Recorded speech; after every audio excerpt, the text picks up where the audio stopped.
Tu veux découvrir la sensation ultime en wingfoil et surfer le clapot en neutralisant ton aile? Alors reste avec moi, dans cette vidéo je te livre les bases de ce qu'on appelle le free fly.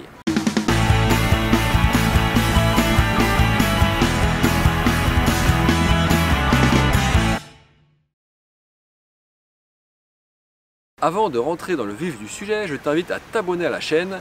Nous proposons des tutos ou des conseils matos toutes les semaines et en activant les notifications, tu seras prévenu à chaque fois. Donc cette semaine, nous allons aborder un thème un petit peu plus technique que les vidéos précédentes. Nous allons parler du free fly. Le free fly, qu'est-ce que c'est? Il s'agit ici de surfer sur le foil en utilisant la pente et la puissance de la mer et en drapeau. Commençons par les conseils au niveau matos et sécurité. Alors tout d'abord, pour la sécurité, le casque et le gilet sont fortement recommandés. Si on s'éloigne du bord, il faut prévoir un moyen de signalement lumineux et prévenir quelqu'un de son heure de départ et d'arrivée également. Prendre aussi un portable chargé dans une poche étanche, ça coûte rien et ça peut sauver peut-être votre vie. Ensuite, au niveau de l'aile, j'ai rien de spécifique à dire comme conseil, si ce n'est d'avoir une aile légère et stable, et de ne pas être trop surtoilé, parce que ça peut déstabiliser. Au niveau de la planche, disons que pour le free fly, il faut presque la planche la plus petite possible pour favoriser la lecture du plan d'eau et la manœuvrabilité, mais attention à ne pas prendre une planche trop petite non plus, pour au moins 3 raisons. La première, c'est que si on tombe et que le plan d'eau bouge, et on cherche un plan d'eau qui bouge pour faire du free fly, c'est quand même galère de remonter dessus quand la planche est trop petite. La deuxième raison, c'est que quand on a peur de tomber, eh bien on navigue crispé et on n'est pas libéré et on fait beaucoup d'erreurs à cause de ça. Et enfin, si le vent tombe, il faut un minimum de flottabilité pour rentrer. Donc disons qu'à moins d'être déjà un ténor, une planche d'un volume proche de votre poids sera un bon compromis. Au niveau matériel, la question suivante, ça va être strap ou pas strap. Là, évidemment, ça se discute, il y a des adeptes des deux types de matériel. Les straps aident à carver en confiance et facilitent le pumping. Ils évitent aussi que la planche parte un petit peu en vrac dans les gamelles. À ce moment-là, avec les straps, on sait où est la planche et donc le foil, c'est quand même un petit avantage. Après, naviguer strapless, c'est aussi la liberté ultime. Donc on va dire que la question elle n'est pas tranchée, savoir s'il faut des straps ou pas de straps pour faire du free fly. Les deux options se défendent pour des raisons presque opposées. Ensuite, au niveau du foil, c'est là que ça se joue. Moi, je conseille pour le free fly d'avoir un foil high aspect pour avoir de l'allonge en termes de vitesse, de la portance et de l'efficience en pumping. En fonction de son niveau et des conditions, il faut trouver le bon rapport de taille d'aile pour avoir assez de portance pour démarrer et ne pas perdre le vol tout en ayant assez d'allonge pour suivre et même pour doubler les ondes lorsque c'est nécessaire. Donc sur les foils, la tendance c'est de diminuer de plus en plus la taille de l'aile avant, si bien qu'en wing, pour le free fly, dans les conditions de vent fort, on peut descendre parfois dans les 1000 cm², voire moins. Plus on descend, plus on a aussi de la manœuvrabilité pour tourner court. Mais plus ça demande de bien lire le plan d'eau, d'avoir de la vitesse en permanence et d'être presque tout le temps en courbe. Quand la houle va vite ou que le vent est très fort et donc que le clapot est pentu et rapide, il faut de toute façon descendre en surface, sinon on n'arrive pas à aller assez vite pour garder les vagues. Donc pour résumer, au niveau des surfaces d'aile pour le free fly, donc dans les petites conditions, la surface idéale c'est autour de 1500. Dans les top conditions, pour la plupart des gens, la surface idéale, ça va être autour de 1250. Et après, on peut éventuellement aller plus petit, autour de 1000 ou moins, selon le niveau technique aussi, car les petites ailes sont plus exigeantes sur tous les aspects. Je vais finir avec un conseil essentiel, parce que la taille du mât que vous allez utiliser est une des clés pour le free fly, sauf contrainte de profondeur. Pour le downwind, je conseille un mât d'au minimum 85, mais pas forcément plus que 90 non plus, quand on est dans les 85-90 au niveau de la taille idéale, puisque ça apporte un vrai gain de tolérance pour éviter de décrocher au moindre virage ou imprécision de conduite. Un mât de 85 ou 90 cm, ça donne de l'espace pour pomper, mais sans trop perdre en réactivité et maniabilité. Et surtout, comme je le répète, dans les virages, on a beaucoup plus de place et de tolérance pour qu'il n'y ait pas une aile qui sorte et que ça nous déstabilise. Maintenant, passons aux conseils techniques pour le free fly.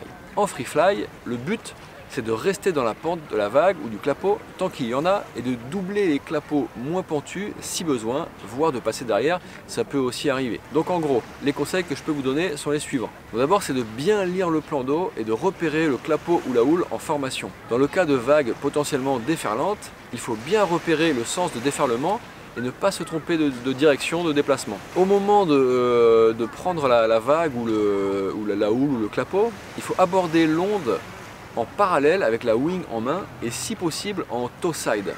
Pourquoi en toe side? Parce qu'en fait le premier virage sera toujours plus facile à porter sur les talons. C'est beaucoup plus naturel en fait de tourner sous les talons et de s'adapter les appuis notamment dans la pente que sur les orteils.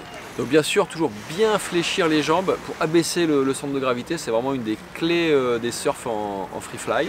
Et lorsqu'on est en haut de la pente et que l'on s'apprête à surfer, c'est le moment de prendre sa wing par la poignée avant et de la mettre en drapeau et si possible sans masquer le plan d'eau devant, dessous, juste à l'avant de votre planche car c'est là qu'il faut observer et bien regarder le plan d'eau pour gérer la hauteur et votre trajectoire. Donc la wing, elle se positionne toujours le boudin vers la direction du vent apparent. Donc le vent apparent, c'est la résultante du vent réel, celui qui souffle vraiment, et du vent qui est généré par votre vitesse. Donc parfois en fait le vent apparent, il peut s'annuler complètement à cause de votre vitesse ou au contraire avoir une direction de travers par rapport à votre route même si vous avez le vent dans le dos. Alors pour éviter que la wing ne se dévente et se positionne à la verticale devant vous, essayez de ne pas trop faire de pur vent arrière et garder la wing toujours un petit peu sur le côté. Donc toujours dans les surfs, bien plier les jambes et conserver un appui important sur le pied avant. Prendre en compte que la planche doit être parallèle à l'eau, même s'il y a de la pente.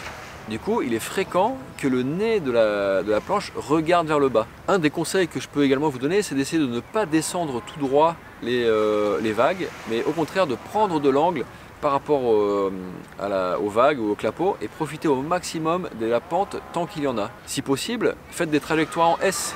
Vous profiterez de la pente et gagnerez de la vitesse. Mais pour ça, pour faire des trajectoires en S, effectivement, il faut avoir déjà de la vitesse. Donc toujours bien observer le plan d'eau. Dans le clapot, il est intéressant de regarder celui de devant. C'est très instructif de regarder le dos du clapot devant soi. Et donc globalement, il faut regarder juste devant, un petit peu à gauche, un petit peu à droite du nez de sa planche. Sans oublier de jeter un œil de temps en temps un petit peu plus loin sur l'environnement, les autres usagers, les éventuels obstacles qu'il pourrait y avoir sur votre route. Parce que quand même l'idée, c'est quand même d'éviter les collisions. Dans les virages, un conseil que je peux vous donner, c'est de conduire plutôt avec le pied arrière, mais de gérer la hauteur avec le pied avant. Donc, et toujours prendre en compte, comme je vous disais tout à l'heure, la pente de la vague pour gérer votre hauteur en conséquence. Si vous avez un moment de mou et la possibilité de rejoindre une partie plus pentue ou de doubler le clapot de devant, à ce moment-là, vous pouvez envisager le pumping, donc en faisant des montées et descentes sur le foil. Mais voilà, il faut aussi réaliser que en fait, le pumping n'est pas une finalité en soi. En fait, ce qu'on cherche, le but ultime du free fly, c'est le pomper le moins possible et au contraire d'utiliser la pente du clapot et des vagues pour générer de la vitesse et surfer. Enfin, il y a des moments où on se retrouve en fin de séquence où on n'a plus de pente, on n'arrive plus à générer de la vitesse. Et à ce moment-là, c'est le moment de récupérer la wing pour régénérer de la propulsion avec elle. Et à ce moment-là, il ne faut pas oublier de lofer. Pourquoi lofer? C'est pour retrouver du vent apparent. Donc à ce moment-là, on relofe, on borde la wing, on reprend la wing en main et voilà, on peut reprendre un petit peu de vitesse comme ça. Si on relofe pas, on risque de perdre le vol quoi qu'il arrive puisque on risque de manquer de vent apparent. Voilà pour mes conseils sur le free fly. Avant de me quitter, si la vidéo t'a plu, n'hésite pas à me laisser un commentaire ou un like. Ça coûte rien, mais ça active bien l'algorithme YouTube pour mettre en avant mes vidéos. Donc ça m'aide à en faire de nouvelles. Allez, je te remercie de m'avoir suivi et puis à samedi prochain.